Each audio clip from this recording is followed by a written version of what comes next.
क्या आप भी जब कैसरोल में रोटी रखते हैं तो वो गीली हो जाती है? कैसरोल में रोटी रखने का सही तरीका क्या है? अब गीली नहीं होंगी रोटियां, बस अपनाएं आसान से हैक्स। ज्यादातर लोग रोटियां बनाने के बाद उन्हें कैसरोल में रखते हैं, लेकिन जब भी रोटियों को कैसरोल में रखा जाता है तब रोटियां गीली और थोड़ी चिपचिपी हो जाती हैं। कहीं ऐसा तो नहीं कि आपको कैसरोल में रोटियों को स्टोर करने का सही तरीका पता नहीं है, तो आप गलत तरीके से रोटियों को स्टोर करके रखते हैं। अगली बार आप जब भी कैसरोल में रोटियां रखेंगे तो आपको कुछ छोटी छोटी टिप्स का ध्यान रखना है और आपकी रोटियां गीली नहीं होंगी। क्या आप रोटी को तवे से उतारते ही कैसरोल में रख देते हैं? अगर हाँ, तो अगली बार आपको ये गलती नहीं करनी। रोटी को तवे से उतारने से लगभग 10-15 सेकंड के बाद रोटी की भाप निकलने दीजिए। रोटी को कुछ सेकंड तक रखने के लिए जालीदार छलनी या वायर रैक को यूज किया जा सकता है। भाप के निकल जाने के बाद आप रोटी को कैसरोल में रख सकते हैं। कैसरोल में बटर पेपर या फिर एल्युमिनियम फॉइल की 2 लेयर बिछा लीजिए। कपड़े का इस्तेमाल करना चाहिए। बटर पेपर या फिर एल्युमिनियम फॉइल के ऊपर रोटियों को कपड़े में लपेट कर रख दीजिए। रोटियों को लपेटने के लिए साफ सूती कपड़े का इस्तेमाल करें। कपड़ा भाप और नमी को सोखने में मदद करेगा। अगर आप चाहें तो एक और तरीकों को ट्राई कर सकते हैं। कैसरोल के अंदर एक छोटी कटोरी को उल्टा करके रख दीजिए। अब रोटियों को कपड़े में लपेट कर कटोरी के ऊपर रख दीजिए। ऐसा करने से ना तो कैसरोल में नमी जमा होगी और ना ही रोटियां गीली होंगी। अगली चीज ये कि जब गर्मा गर्म रोटियों को डायरेक्ट कैसरोल में रख दिया जाता है तब अंदर भाप यानी स्टीम बनती है।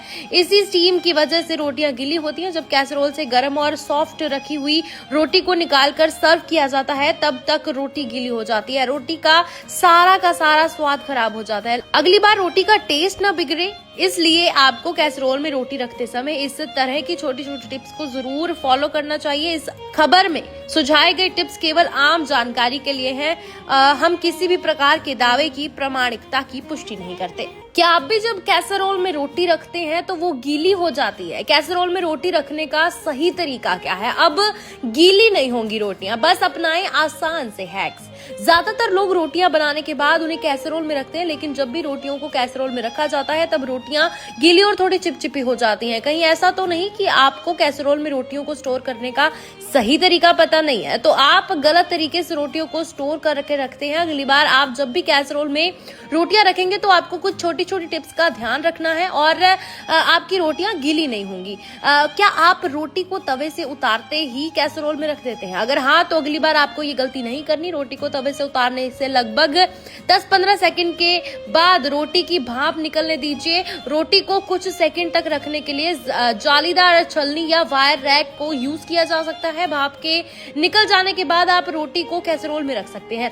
कैसरोल में बटर पेपर या फिर एल्युमिनियम फॉइल की 2 लेयर बिछा लीजिए। कपड़े का इस्तेमाल करना चाहिए। बटर पेपर या फिर एल्युमिनियम फॉइल के ऊपर रोटियों को कपड़े में लपेट कर रख दीजिए। रोटियों को लपेटने के लिए साफ सूती कपड़े का इस्तेमाल करें। कपड़ा भाप और नमी को सोखने में मदद करेगा। अगर आप चाहें तो एक और तरीकों को ट्राई कर सकते हैं। कैसरोल के अंदर एक छोटी कटोरी को उल्टा करके रख दीजिए। अब रोटियों को कपड़े में लपेट कर कटोरी के ऊपर रख दीजिए। ऐसा करने से ना तो कैसरोल में नमी जमा होगी और ना ही रोटियां गीली होंगी। अगली चीज ये कि जब गर्मा गर्म रोटियों को डायरेक्ट कैसरोल में रख दिया जाता है तब अंदर भाप यानी स्टीम बनती है।